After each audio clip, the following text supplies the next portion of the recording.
You're about to lose your mind.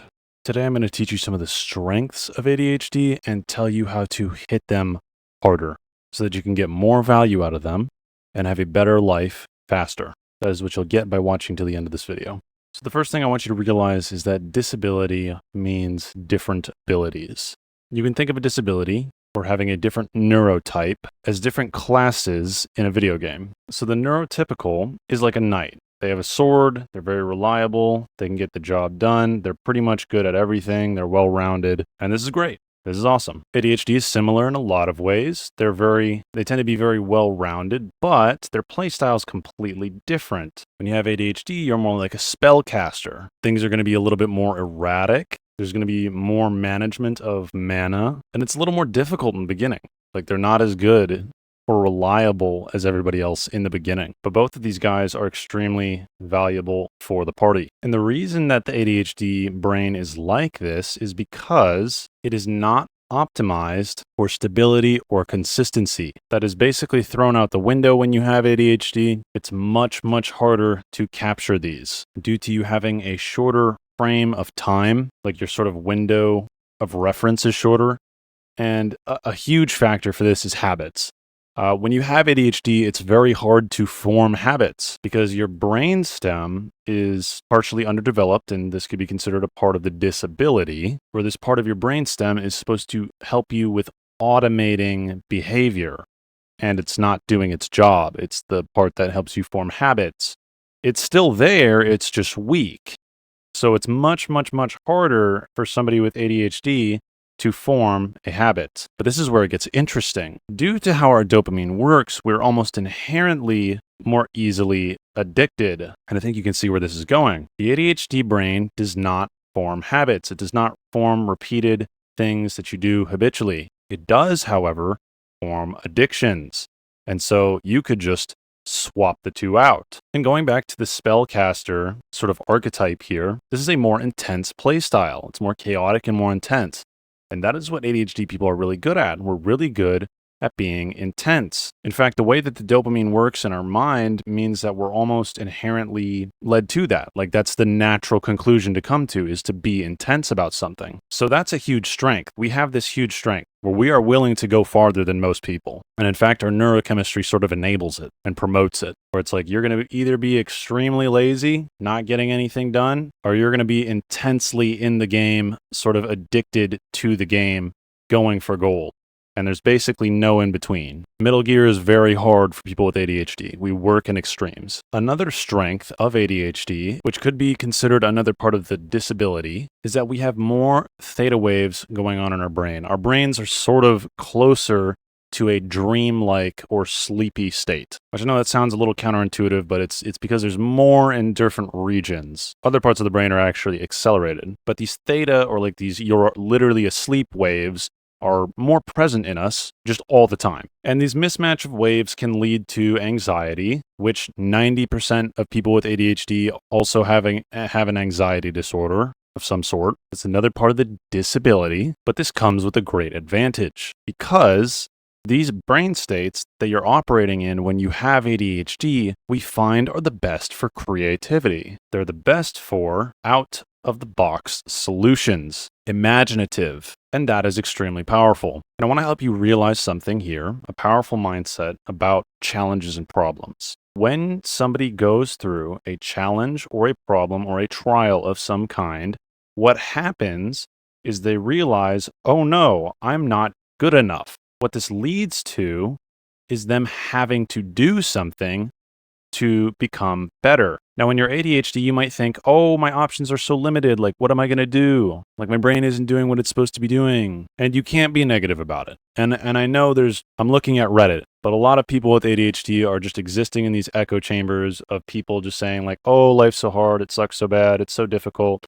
And you got to break free from that. You need to think positively, or your world is not going to be positive. You need to be thinking positive and proactive. Otherwise, you're just going to be sad and not go anywhere in life. But when somebody solves a problem, when somebody is forced to solve a problem because it's a problem that's in their face, what happens? The individual either becomes stronger or they create a solution that fixes the problem, or they create a better way of managing the problem. So I'm telling you, if you just put on your troubleshooter hat and are willing to solve some of these problems that ADHD is giving you, that is how you can cover for your weaknesses. And if you have the mindset of you know what your strengths are, which is imaginative, then you know that, oh, it's kind of ironic. It's almost like ADHD is perfect for solving problems creatively. It's almost like ADHD is optimized for dealing with ADHD. I'm going to give you an example. I used to lose my keys all the time, 24/7. I'm losing stuff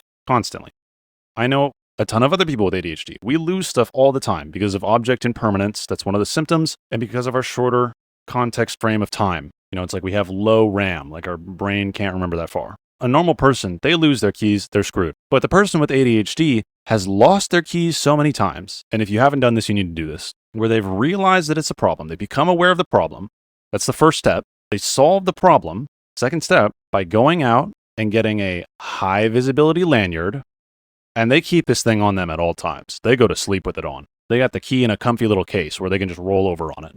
And by getting a tracker and attaching that to the key. So now the person with ADHD loses their key. Oh no, what are we going to do? We lost our key. They've already made a solution for that because they went through the stress and had the problem. They solved it in a way where it was never really going to be a problem again. And this is the power of going through challenges and trials. And when you have ADHD, you have no shortage of challenges and trials. I don't need to tell you that, but you have to change your thinking to, I'm going to overcome these challenges in a way that solves them permanently forever. And if you can do that, you will start to stack these systems, because that's what you're making, these systems. I know people with ADHD who overcompensate of this losing things symptom by being extremely organized. And maybe you can't do that. I've actually been unable to do that. I'm not really extremely organized. But I see this across the board with people with ADHD. They've all developed some sort of coping mechanism where they're really intense about something that helps them to overcompensate for the problem. And then when they do that, they become stronger in that area than a neurotypical. And a question that you can ask yourself that I want you to have for when you are dealing with a problem and you're thinking like, dang it, my ADHD is getting in the way again. Very simple question. What can I do? What can I do? What can you do if you get upset more easily than other people? Because that's one of the symptoms, emotional dysregulation. Well, you can learn how to calm down even better than normal people. And I've actually experienced this where for a time in my life, I became addicted. I didn't form a habit. I formed an addiction to meditation. And that was actually one of the best times in my life, and I'm trying to reform that addiction. But the way you form a healthy addiction is by romanticizing and fantasizing about the outcome of whatever it is you're trying to do. This is how I became addicted to work. This is how I became a workaholic, and I'm now putting buffers on my time to make sure it's not unhealthy. It was unhealthy for a little while. But in my mind, my work was so meaningful, and I made the process more enjoyable by doing things like using ASMR in the background, watching an edit and getting myself emotionally invested before work. This edit was a trigger for my work. It was like a trigger for flow, basically. And really, honestly, I made it more dramatic, more interesting, more romantic, the process itself. And I told myself a story in my head that made me invested. I made it interesting. I created dopamine. And I also celebrate my wins. And I have this mindset of I'm an athlete and I'm going to push myself and I'm going to go the extra mile because I love it that much. And if you keep telling yourself that, it will happen. Passion is forged through positive experiences. It's not that you can't do X, Y, Z. For example, let's say, oh, I can't code. I'm not that smart. The only difference between you and the person who loves coding and codes all the time is that they had a positive experience with coding and you didn't. And if you sat with it for long enough, and if you looked for this positive experience, if you were on the hunt for it and you relished in it when you had it, i.e. even just making a simple program for this example, guess what? You would have a healthy addiction to coding.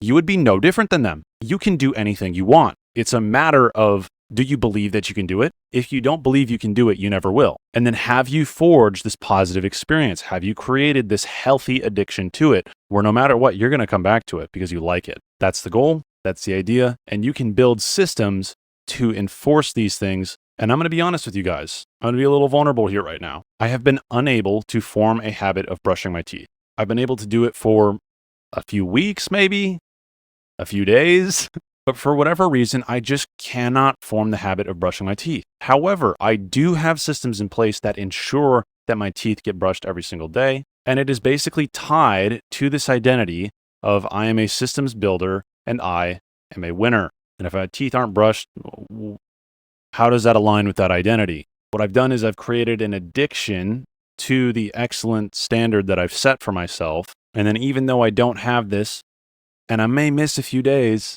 I'm always going to return to this. And then remember, brushing my teeth is an issue that I have. So I need to go out of my way and slay this resistance to brush my teeth, which sounds weird, but like that's what I have to do to make it happen. And I have a whole standard operating procedure, a whole quote unquote routine that I do not at a consistent time. I do it when I'm able. I do it when I think about it. I do it when it's on my mind and I remember, and I know if I don't do this, I'm probably not going to do it. And so I jump to it. I use an extreme mindset. If I don't do this now, I might forget. And then I go and take the action because it aligns with my identity. All of your behavior stems from your identity. If you don't like your behavior, change your identity. Your brain is really, really good at affirming its own identity. It will not let you break free from that identity unless you're delusional and you have cognitive dissonance. But if you're a person who loves truth, that shouldn't happen to you. Overcompensate your weaknesses with your strengths, lean into them harder, hit them harder, cover for your weaknesses by turning them into your strengths, by solving the problem indefinitely, forever. And I can give you more examples of this in another video. Comment down below if you want to hear those. And I want you to understand that if you do have ADHD, because of how your brain works, you are gifted. You just need to aim that gifted at your problems. If you try to live life like a normal person, it's not going to work. You are not normal. You have to be extraordinary, and the only way that you can do that is by solving the damn problems and leaning into your strengths. That's what you have to do. That is the only way you will succeed. Make it intense, form healthy addictions, tie things back to your identity. Overcompensate. Thank you so much for watching to the end of the video. Like and subscribe so that this gets sent out to more people. Watching till the end of the video helps a ton. That's actually the most important thing for the algorithm. So thank you dearly.